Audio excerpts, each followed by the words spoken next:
would just like to suffer less. So, what can I do to help me release myself from suffering? What we know is polarization is a symptom of trauma. To reject or to become, what is this actually about? And releasing myself from the suffering, because when we get angry with injustice, we ourselves are actually in that suffering. And so, hello, Kini. Thank you so much for being here with us for Chung Huong Institute podcast. Kini, you're doing a lot of work at California Institute of Integral Studies, or CIS, and I love reading about your work on intergenerational trauma. So can you please introduce yourself a little bit for those who may not know you? Sure. Hi, everyone. My name is Kini Chang. I am the chair as well as associate professor in our counseling and master's counseling psychology program at CIS, specifically in community mental health. And so my work around intergenerational trauma, resilience, and healing has been kind of life's work, but I think it's only really recently in the last 5, maybe 10 years that it's kind of developed some traction, recognition, funding towards research, other areas like that. But when I'm not faculty at CIS, I also have a private practice in Oakland where I specifically work with clients in addressing and healing this aspect of our trauma and the work that we're doing internally and within our systems. Thank you, Kini. Kini, we often hear the word intergenerational trauma, and we hear historic trauma, and oftentimes they're mixed up, they're confused. What's the difference? Yeah, so completely understandable why it's confusing. So maybe we'll start by taking a few steps back. Generally, when we're looking at intergenerational or multi-generational trauma, we most often think about it in kind of a familial track or a familial lineage aspect of how it shows up. I think where the intersection happens is our intergenerational experience of trauma often has historical context, right? And so when we're looking at historical context, we look at many folks who have endured intergenerational trauma within their families often have also endured historical trauma. And what I mean by that is imagine families or cultures and people who are refugees from their home country due to war or famine. Or in the United States, right, Black Americans have experienced slavery as part of their historical context. And it shows up in ways that is often tied to these hundreds of years of lineage of suffering that they've endured on their land or in their history. And so there are places that they intersect, and there are ways that we can look at them separately, but oftentimes we can see the ways that they're interwoven. And so historical contexts are usually related to country of origin or land of origin in the ways that traumas have affected them. And intergenerational, really, I think we're really talking more about the relational aspect and traumatic aspect that is more familial dynamics related. And what brought you to this, Kini? I mean, nobody comes to this from a peaceful, idealistic. I wake up and I'm like, this is what I'm gonna do. I think for me, a lot of it does come from my own cultural lineage. And I don't think there's enough time here to talk about too much about what's happened, but my family of lineage have endured the Cultural Revolution, dealt with the Japanese occupation.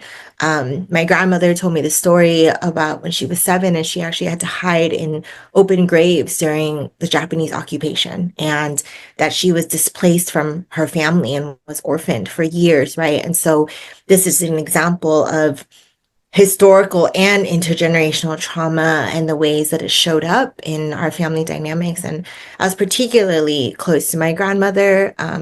She raised me. She's like my kindred spirit. I, pray and connect with her every day, every morning, and my ancestral connection to her. But these stories and these experiences showed up in the way she would child rear my mother. It show up in how that showed up in the relationship with me. And I became really curious about how is this all connected? How are we who we are? And what does healing look like? And how do we ensure that we include the narratives of our ancestors in our healing process? Because it's there. It's always there, whether we're asking the questions or we're engaging with it in a real way. And I think for me, I took the path of engaging with it in a real way. Um, I remember like 15 years ago when I talked about this term intergenerational trauma, most people didn't know what I was talking about. And I want to give credit to folks who've done this work, right? Like Dr. Joy DeGruy, other folks like Maria Yellow Horse, right? Folks who have done Indigenous work have been doing this for generations, have been talking about it in their own Indigenous cultures. And I want to note that the term intergenerational trauma really is a westernized term, right? Naming something that cultures and people have known and experienced for as long as human existence has existed. So I really want to note that it's an important thing worth noting here.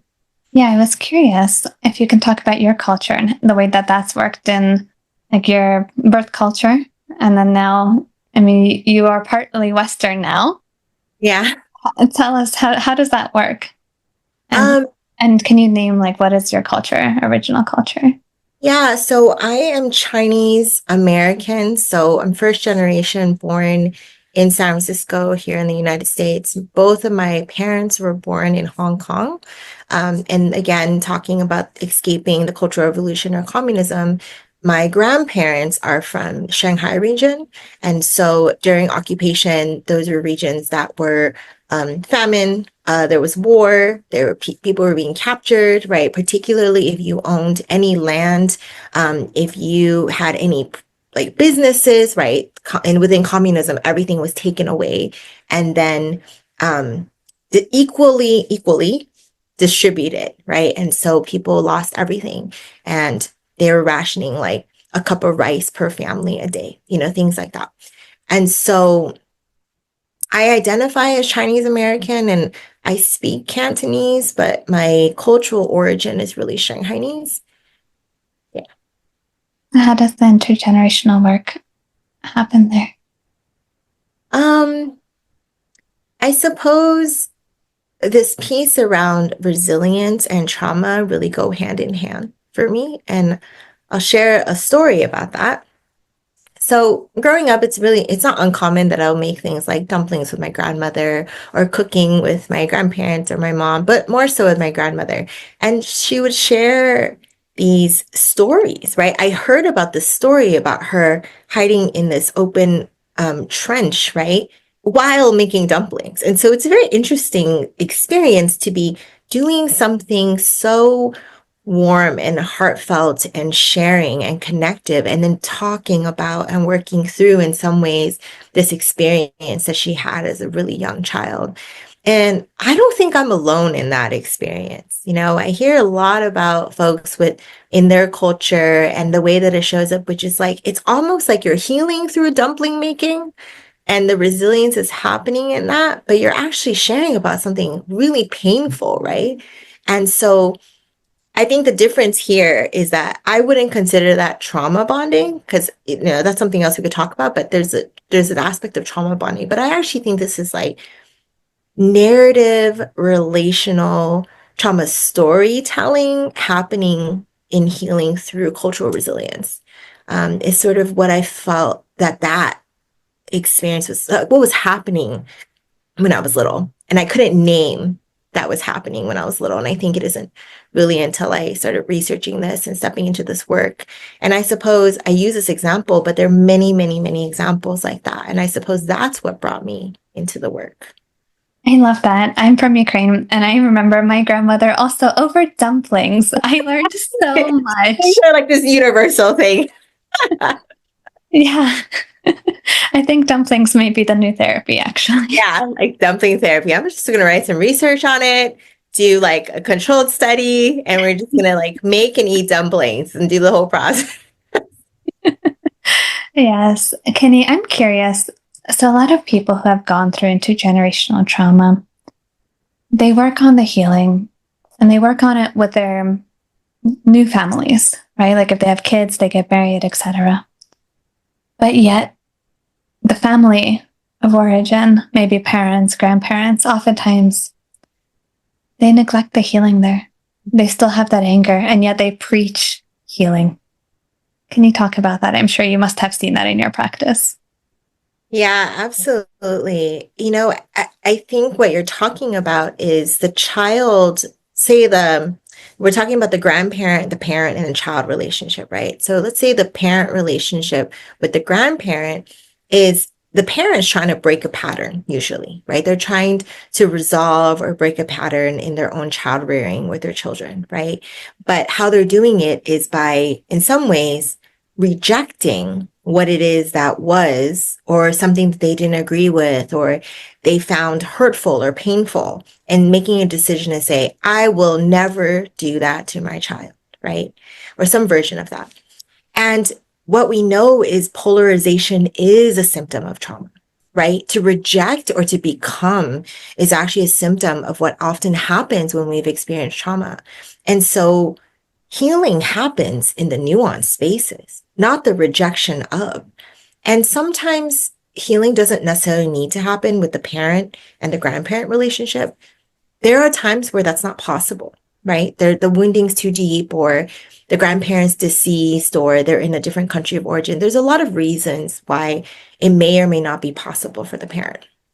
However, to ignore or reject actually does a disservice to our own children or other people or relationships. Even if we're not talking about children, think about our relational dynamic in partnerships.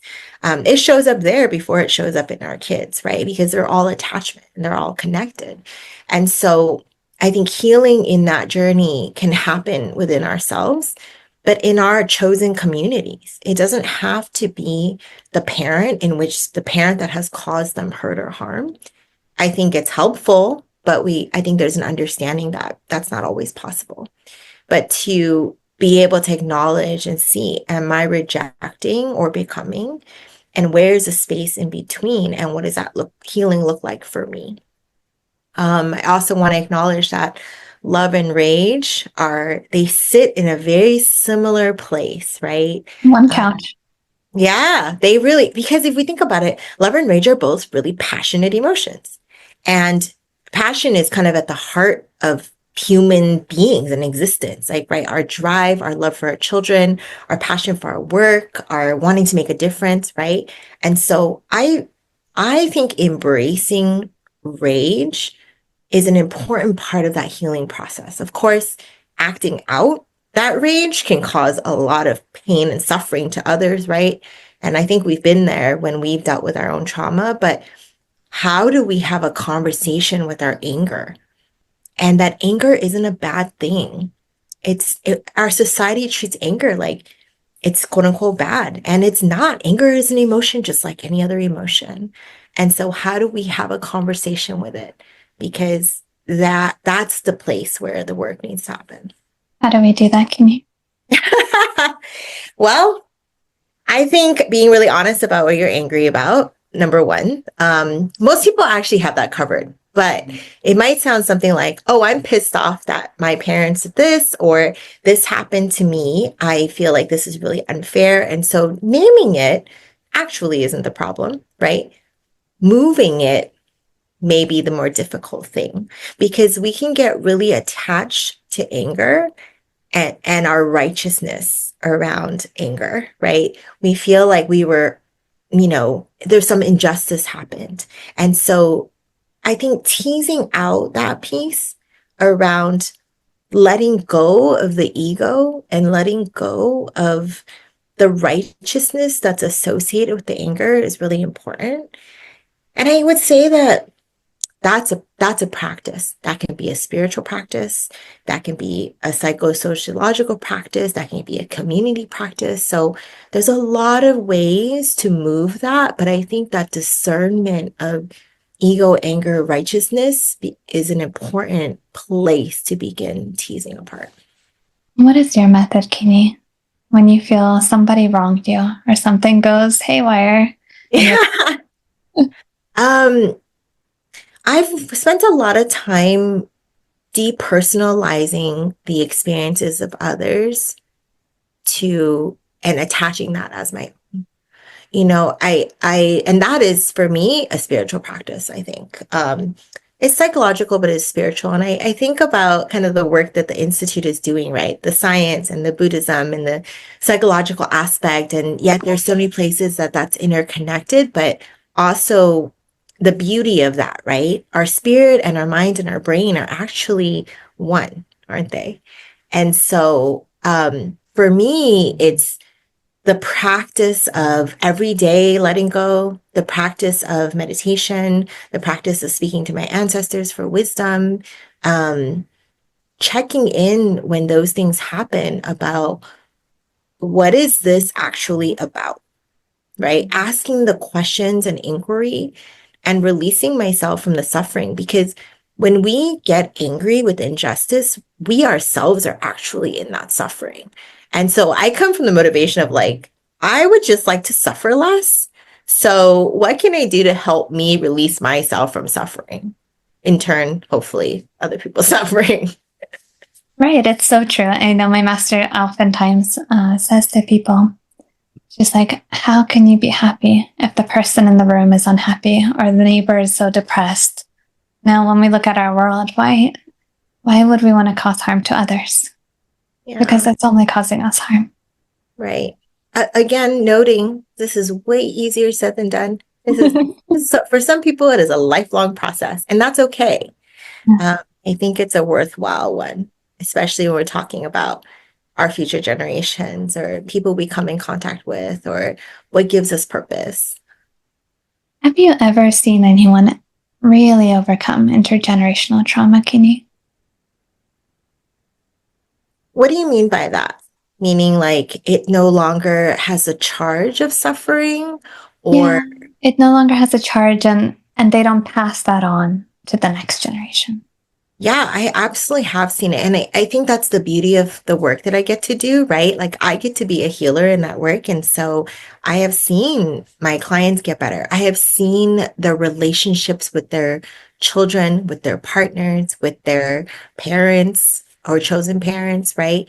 Because the work I get to do is relational. But it's deeper than that, right? It is how do we again, talking about suffering, I know that this is kind of not where the path that we were initially coming down, but there is something about this release of suffering. I've also seen it in my own relationships with my family. When I began to relate to trauma differently and relate to the anger differently and relate to blaming my parents or the generations before, when I was able to release that, it transformed my relationship with my parents. Because I asked them different questions. I saw them as human, and it transformed my relationship with them. And I see that showing up in my clients as well. And I'm a big proponent of like practice what you preach. I know we all talk about this and we strive for it, but I do feel like there's a lot of integrity in that what I share with clients and what I teach my clients, I really do spend the end of the day looking back and looking at within myself to say, well, have I done that today? Or where is the area that I could work on that I just told my client about that they could work on, and I love that process actually as a healer because it makes me better at my trade. And I love that you just point that out, that level of honesty. I still have work to do. Yeah. Not just preach empty words, right? We see so many people complain about therapy for that reason. And I wonder if that's why over 80% of therapy doesn't work. Yeah. I have to, I don't know if this is a criticism of like my colleagues, but maybe of the field, not of my colleagues, of the field a little bit. I think it is easy to hide behind the therapist hat, right? Like we hold a certain level of power. And I think about that dynamic a lot in therapy. And I think this is what trauma-informed therapy is and why this is different, right? Trauma-informed therapy is an equalization of power dynamics. The hierarchy, the structure and hierarchy of psychotherapy is embedded in power.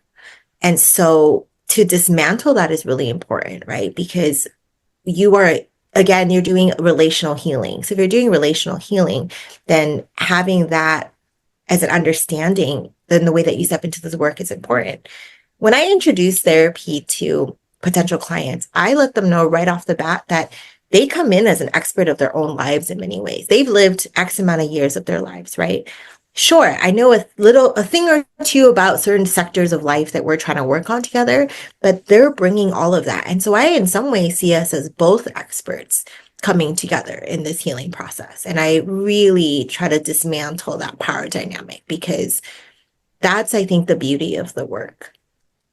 And some of the work you do is social justice. So when we look from a social justice lens, Kini, what would happen to the world if every individually, and I know we're kind of daydreaming here, but let's just put it out there. If everyone could be trauma informed, what's the importance of being trauma informed?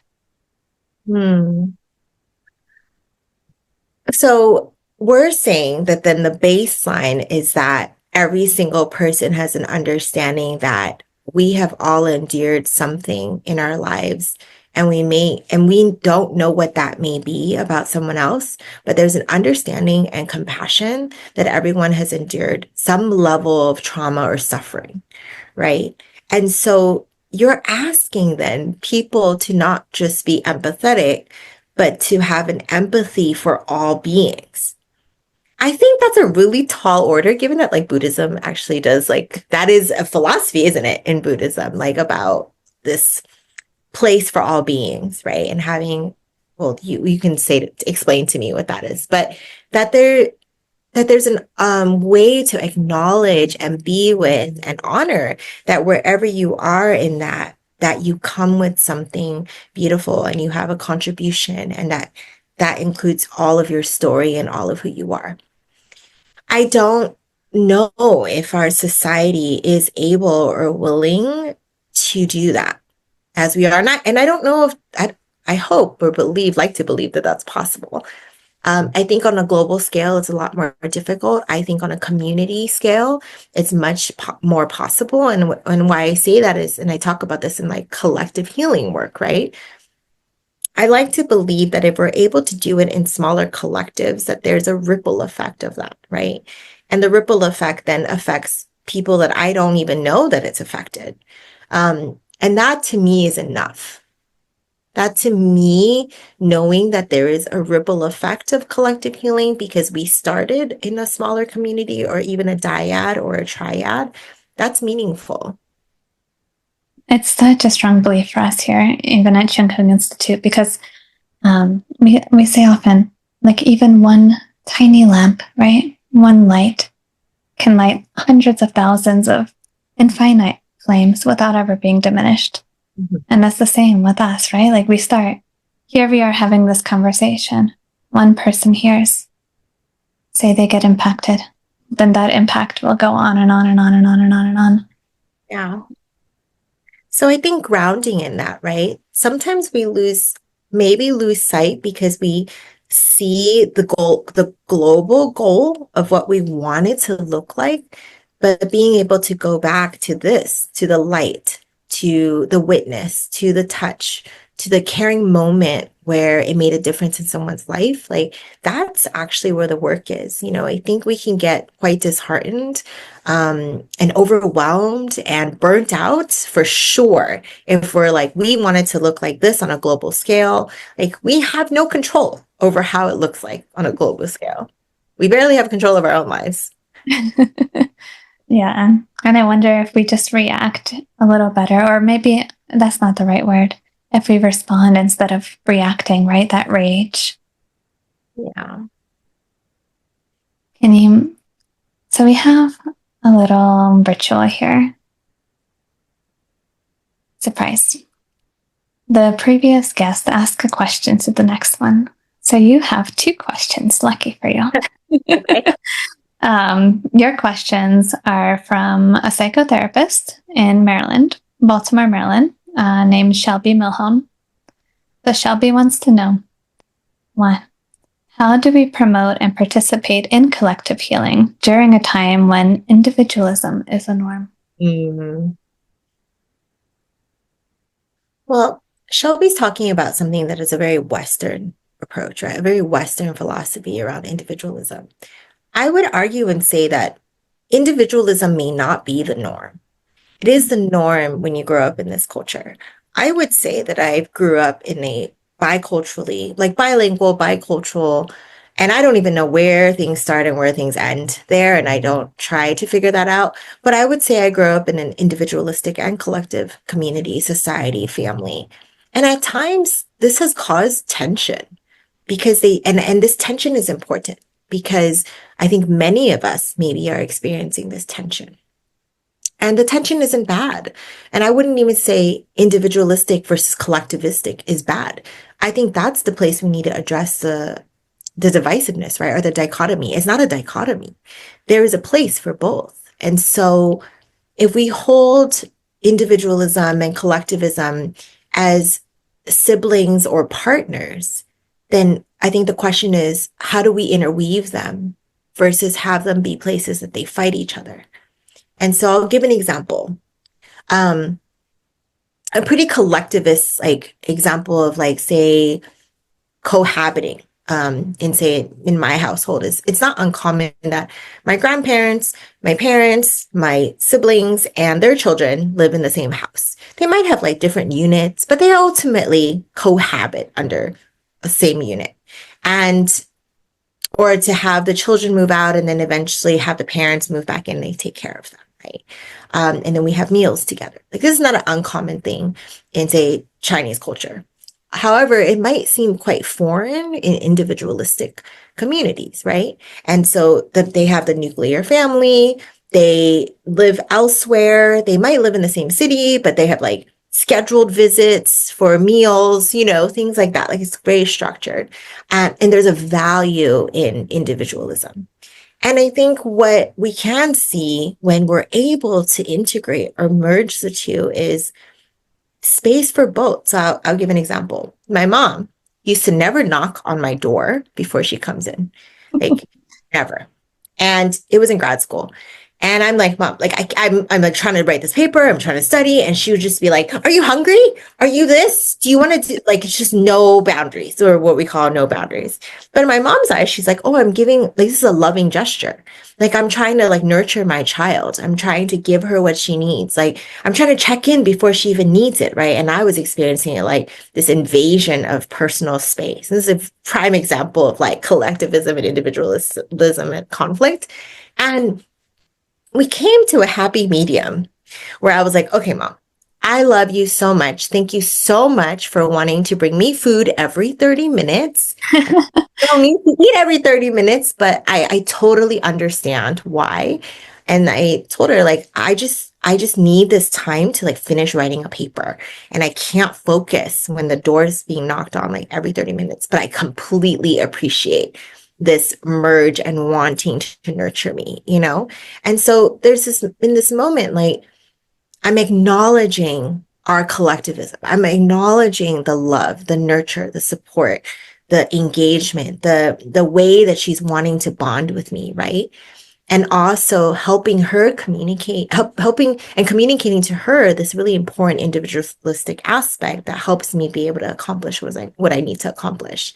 And so, but ultimately, our goals are the same. She wanted me to be successful and healthy, right? And so there's an example, pretty small example, but an example of how do we integrate that? And that can happen in these kind of dynamics. That's a pretty big example because how many times are we triggered by others and we want to point the finger and again show rage or show anger? But the goal is exactly the same. Everyone wants happiness. Exactly. And to be honest, I was irritated and I was annoyed. I didn't share that part in this narrative, right? But it did start off that way. Like I was like, oh my gosh, like I was not rageful, but I was frustrated. Um, and you asked me earlier, like, well, what do you do about that? How do you address the anger? And it's like stepping outside of yourself, asking the question, being able to empathize and be compassionate about this dynamic, looking at individualistic versus collectivistic, and how is there room for both? Not rejecting or becoming, but looking at nuances, right? Like this example actually speaks to all of those things. Yeah. This is such so prime, Kini. It's like nothing is really small in this world, is it? A seemingly small experience actually has a lot to teach us. Your second question from Shelby.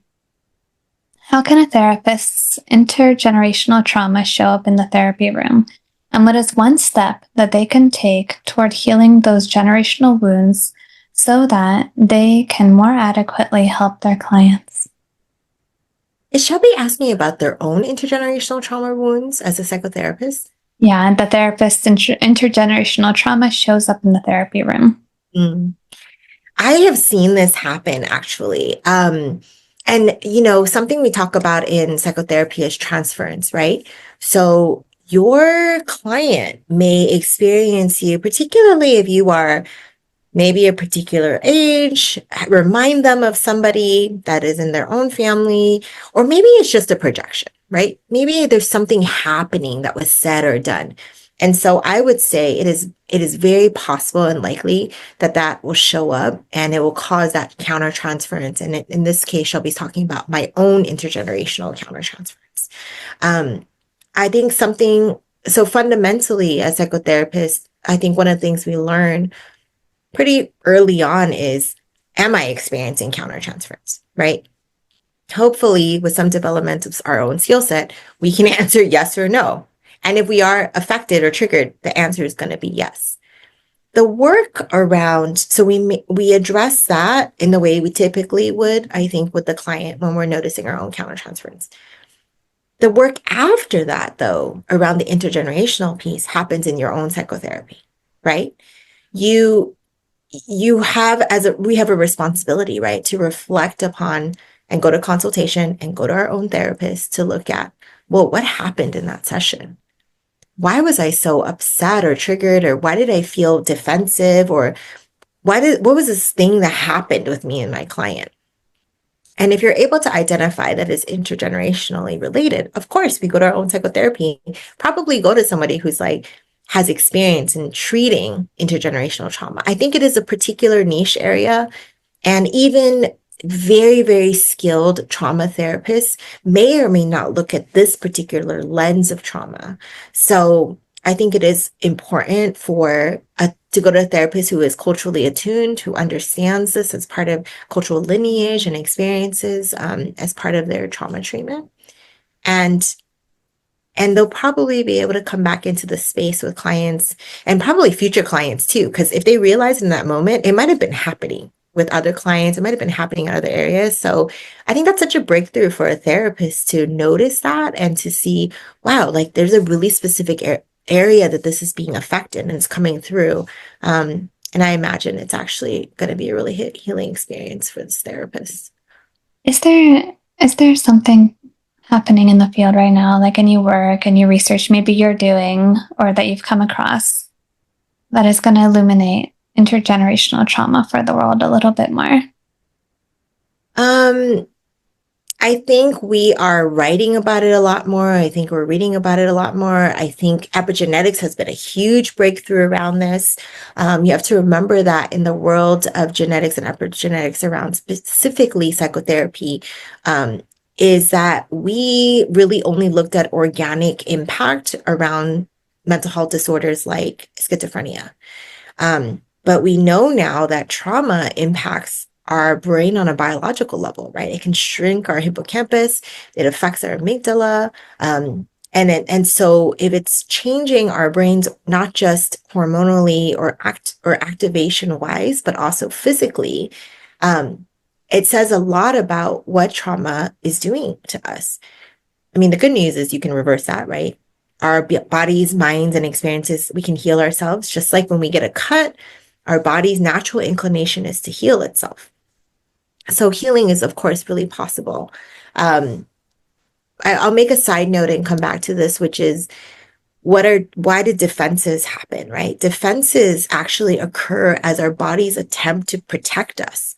It's like building a callus or a scabbing that isn't actually great for us, but your body was like, let me just do whatever I can to triage the situation so that you're no longer bleeding out, right?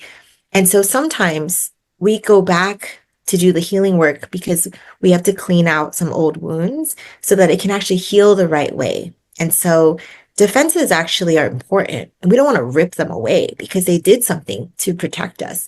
But at some point, they no longer help or serve us.